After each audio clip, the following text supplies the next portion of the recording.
Heyo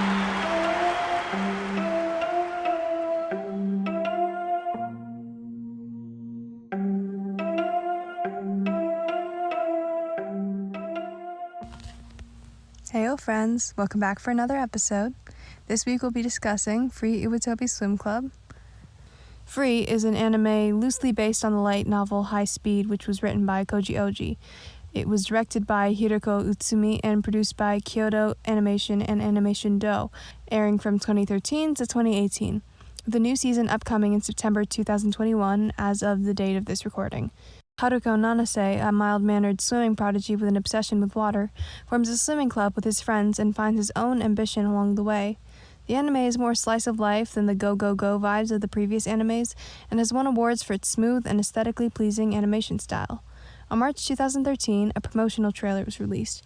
No dialogue, plot, character names, just 30 seconds of shirtless, shiny anime boys splashing around and stripping.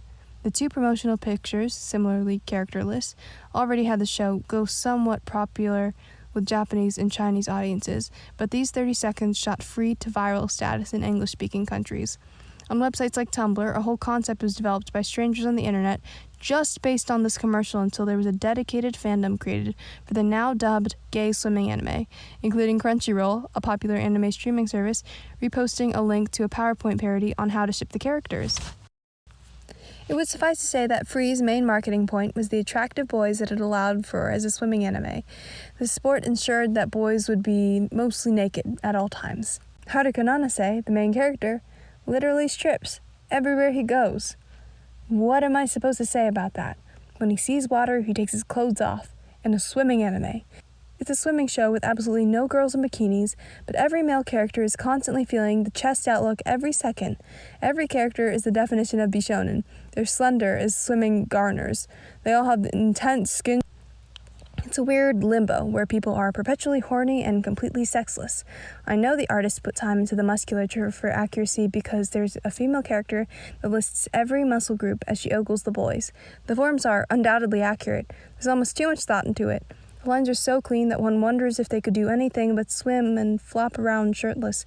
It's a study in muscles if studies included questionably culturally sensitive desert outfits that require a lot of gauzy silks and sparkling eyes. That or the outro where they are in increasingly stranger situations that require them to do things like body roll in a police uniform. Everything is aesthetic. Everything is pretty. Haruka cooks mackerel in nothing but a swimsuit and an apron, which represents his obsession with swimming and acts as a moment of comedy, and also it's a near-naked boy with no body hair wearing an apron.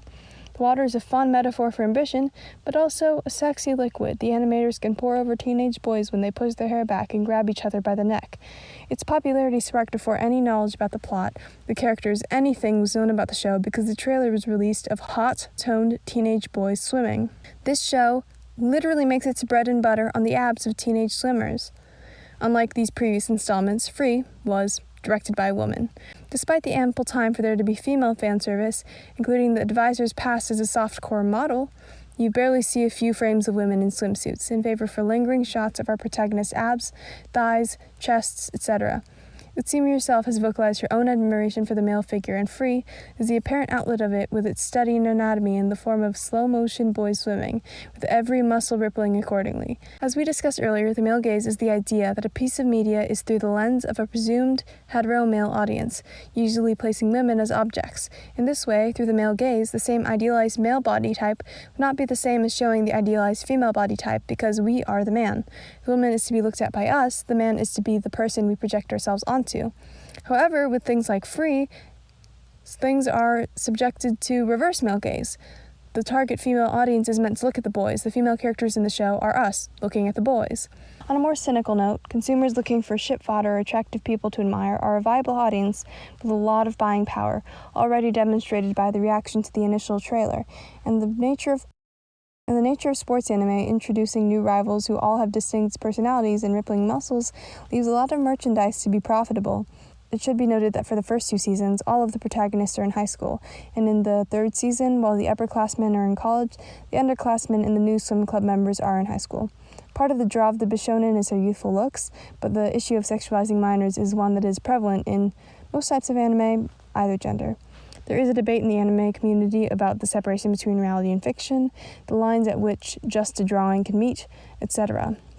I think this debate is worth mentioning, at least, as the draw of the series is seen by many to be the cute boys to fawn over that these teenagers are being sexualized. Another side of the Free fanbase is the fujoshis.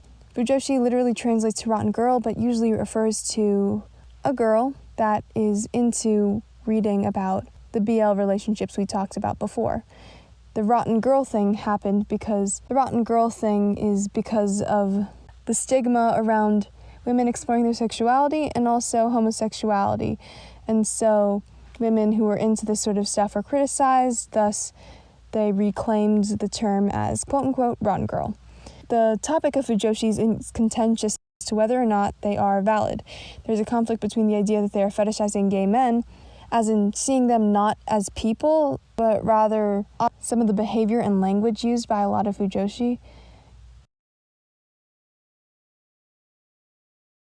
does feed into this image, especially the propensity to use terms like sinning to refer to their indulgence of their fiction of choice. However, there is an argument from a different subsection of the fujoshi fanbase trying to distance themselves from the image of fujoshis as squeeing fangirls glomping on fictional children. There are male fujoshis, fudanshis, and not all fujoshis are straight women.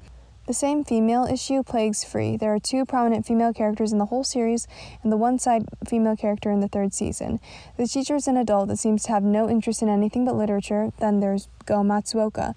She is the audience stand-in as a muscle enthusiast. She's an obsession with muscles that's the point of comedy throughout the series. She's the viewer. She's an observer and appreciator of the male characters without having any attraction toward them beyond an appreciation for their muscles. The main relationships of the fandom are between the boys, who are wanting to pin each other to walls and roll around in cherry blossoms. While there are merits to the anime beyond aesthetic admiration, the marketing is mainly focused on this point, as so neatly shown by its origins as the gay swimming anime. Now, as to whether or not Free Iwatobi Swim Club is queerbaiting is another contentious topic. Queerbaiting is a term that is hard to define, mainly based on the fact that it wasn't originally part of any sort of academic theory, but rather a term used in fandom spaces to describe a phenomenon where creators using the draw of a gay relationship to attract members of the LGBTQ plus community and their allies to their piece of media without actually following through on it, so they don't have to endure any of the risks that come with canon representation, such as alienating a part of their audience, etc. As mentioned before, all of the relationships in Free Iwatobi Swim Club are between men. There are truly 3 female characters.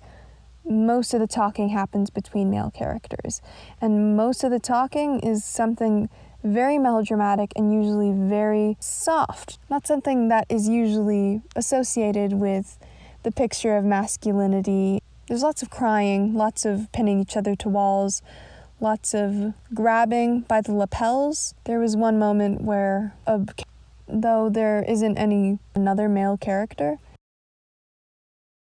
solid evidence that Free Iwatobi Swim Club is meant to be queer bait and is still referred to popularly as the gay swimming anime. The intimacy between the men is intensified than as it was with Kuroko no Basuke, mainly because of the shift in the tone of the show, where Kuroko no Basuke was a show mainly based on the fighting aspect of the sport.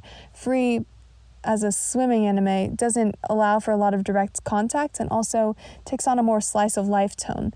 So much of the conflict is the emotional dramatics between the characters, and for some reason it involves a lot of staring at the sky, grabbing by the lapels, etc.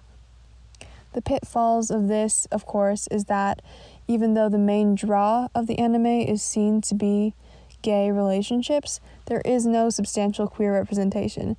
Its audience is so renowned to be mainly fujoshis that a parody of Free mentions it in its text. Gay guys aren't all heart eyes, cutes as ships. They have issues, relationship troubles, mental illness, and things that keep them from being happy. They're people, man, not a commodity for you to collect and flick a bean to.